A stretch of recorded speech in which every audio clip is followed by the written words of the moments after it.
Assalamualaikum warahmatullahi wabarakatuh. Kembali lagi bersama saya, Isnia Amelia Anggrani dengan NIM 2406602, Prodi Pendidikan Teknik Bangunan, Fakultas Pendidikan Teknik dan Industri, Universitas Pendidikan Indonesia. Di sini saya akan menjelaskan tentang proyeksi peta, melanjutkan video sebelumnya.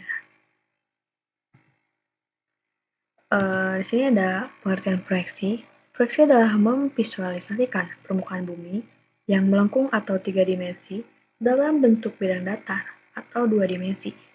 Proyeksi peta dirancang dengan model matematis untuk meminimalkan distorsi pada aspek tertentu seperti jarak atau bentuk sesuai tujuan peta yang dibuat. Jadi, bentuk bumi itu lingkaran kan, bulat. Jadi, yang tadinya 3 dimensi, kita akan mengubahnya ke dalam 2 dimensi. Tetapi kita tuh tidak akan bisa menggambarkannya dengan sempurna, pastinya akan ada yang terdistorsi, khususnya untuk bagian kutub utara ataupun kutub selatan. Pasti itu terdistorsinya itu cukup besar, guys.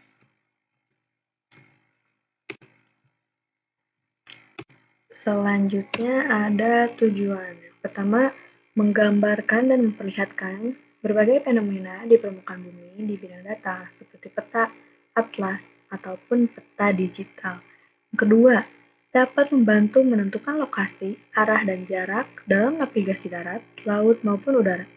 Yang ketiga, bisa juga digunakan untuk perencanaan tata guna lahan dan pembangunan infrastruktur.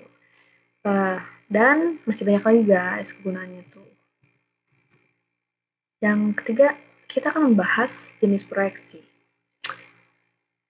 Jenis yang akan dibahas yaitu proyeksi yang sering kita temui. Yang pertama ada Mercator, yang kedua ada Transfer Mercator, yang ketiga Universal Transfer Mercator atau bisa disebut dengan UTM.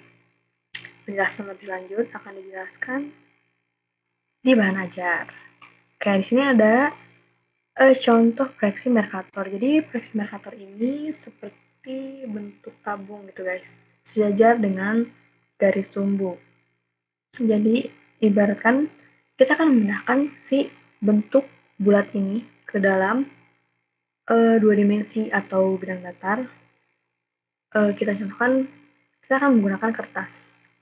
Jadi si kertas itu dibuat melingkari si permukaan bumi itu. Dan apabila kita akan memindahkannya ke dalam 2 dimensi, kita tinggal bentangan saja gitu guys. Otomatis tuh ibaratkan si bumi yang lingkaran ini akan menjadi 2 dimensi. Tapi kekurangannya itu pasti akan ada yang terdistorsi. Khususnya bagian kutub utara ataupun kutub selatan, pastinya akan besar yang terdistorsinya itu. Selanjutnya ada transfer Mercator. Ini sebenarnya sama seperti yang Mercator, tapi ini tuh posisi bidang tabungnya itu tegak lurus dengan garis sumbu, melainkan sejajar dengan garis khatulistiwa. Nah, sama ya guys kayak yang tadi, pastinya akan ada yang terdistorsi. Jadi kita tidak akan bisa menggambar si 2 dimensi ini secara sempurna. Gitu. Dan yang terakhir ada UTM atau Universal Transfer Mercator. Jadi UTM ini sebenarnya sama seperti Transfer Mercator, bedanya UTM ini kita akan membuat 60 bidang proyeksi gitu. Dan setiap proyeksinya tuh berjarak 6 derajat. Karena kan bumi itu 360 derajat. Nah, ini tuh paling banyak ditemui gitu guys. Yang UTM ini paling banyak dipakai oleh para ahli. Kekurangannya di UTM ini pastinya membutuhkan waktu lebih banyak dibandingkan dengan yang Mercator ataupun Transfer Mercator. Karena UTM ini kita akan membuat 60 bidang gitu guys. Sementara yang Mercator ataupun Transfer Mercator itu cuma 1 bidang. Oke guys, cukup sekian video atau penjelasan tentang proyeksi peta kali ini.